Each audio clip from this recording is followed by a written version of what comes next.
This is CNN Breaking News. That breaking news is coming out of Haiti. That's where Americans are trapped in a Port-au-Prince hotel. This amid violent protests over rising fuel prices that have killed at least 3 people since yesterday. Take a look at this video taken in the capital. It shows cars on fire and smoke billowing throughout the city. At least 3 U.S. airlines have canceled all of their flights into Haiti so far, and others are expected to follow. Now, while things are calmer now, at one point there was rioting, looting, and fires at the Oasis Hotel. 50 Americans, children, tourists, and missionaries are all staying there. We're told that no one is being allowed to leave the hotel. Also, there are roadblocks in front of the Oasis. Evacuation plans are being made in case the violence erupts again.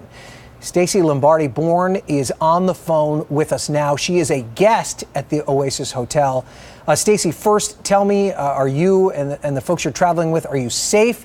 And give us an idea of what the situation is like there right now. Hi, we are safe at the moment, and the situation right now is calm. We've worked on a security plan to fortify the perimeter and evacuate if needed if the situation becomes worse again. So is your plan to wait things out to see if the situation calms down for the long term, or at the first opportunity to be evacuated, will you take advantage of that opportunity?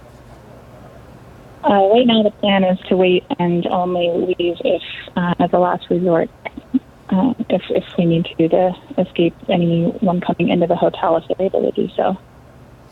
So kind of talk to us about how this all developed. We know that the prime minister there announced an increase in gas prices as a way to raise revenue for the federal government there in Haiti. Obviously, the citizens of Haiti did not take kindly to that. I mean, how quickly did things escalate? Things escalated pretty quickly, and I think that it's understandable sometimes when people have a difficult time affording an increase on a price like that. But it sounds like the government is doing everything they can to promote peace and compromise to try to get things back to restore calm at the time being. We're seeing a little bit more calm right now in different areas. There's still a lot of rioting and things like that going on, but I think it's possible that right now some peace might be restored because of the most recent announcement by the Prime Minister that he was going to delay the increase of price on the gas. Yeah, that's right. The Prime Minister did announce that at least they're going to temporarily suspend that hike in the gas prices. But obviously that's a short-term solution. From your perspective, being there over this period of time, I mean, are you concerned that even something small could ignite the violence again?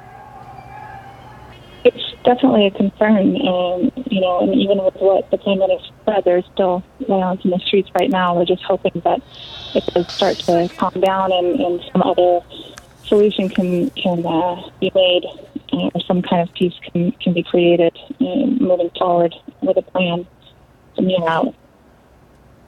And have you been in contact with the United States government, the embassy there? Do you feel as though the government, our government, has done enough to help you in this situation as best they can? Yeah, the U.S. Embassy makes it really clear when you travel down to Haiti that they're sure to provide a certain set of services, and they do excellent at providing those services. But you're really traveling at your own risk, and are expected to have your own contingency plans in place. So, yes, I think they're doing everything that they're supposed to be and can be doing. Okay, Stacey, please stay safe. Continue to keep us updated on the situation there. If things take a turn for the worse, please let us know. And if things get better, let us know that as well. And if you're able to escape there safely, we appreciate you providing for us your view of what's happening there. And we should point out that the State Department has just responded to the protests. They said, quote, "We are aware of reports that a Best Western hotel in Port-au-Prince was surrounded by demonstrators and vandalized. At this time, we've not received any reports of any U.S. citizens injured or killed in the incident. The U.S. Embassy advises U.S. citizens to take the following actions: shelter in place, do not attempt to travel at this time. That was something we asked Stacey about, and she is adhering to that. Avoid protests and any large gathering of people, and do not attempt to drive through roadblocks. Let's talk about the situation now with CNN national security analyst Samantha Vinograd.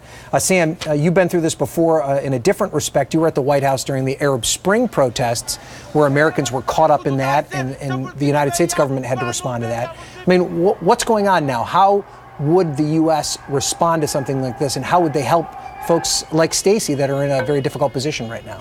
Well, Ryan, as you mentioned, this is not the first time that there have been protests in a country where the United States has an embassy. I lived through this during the Arab Spring. We had multiple protests. In countries where we had very large embassies, the number of American citizens in Haiti is much smaller, for example, than the number of American citizens, or AMCITs as we call them, that were in the countries in the Middle East during the Arab Spring.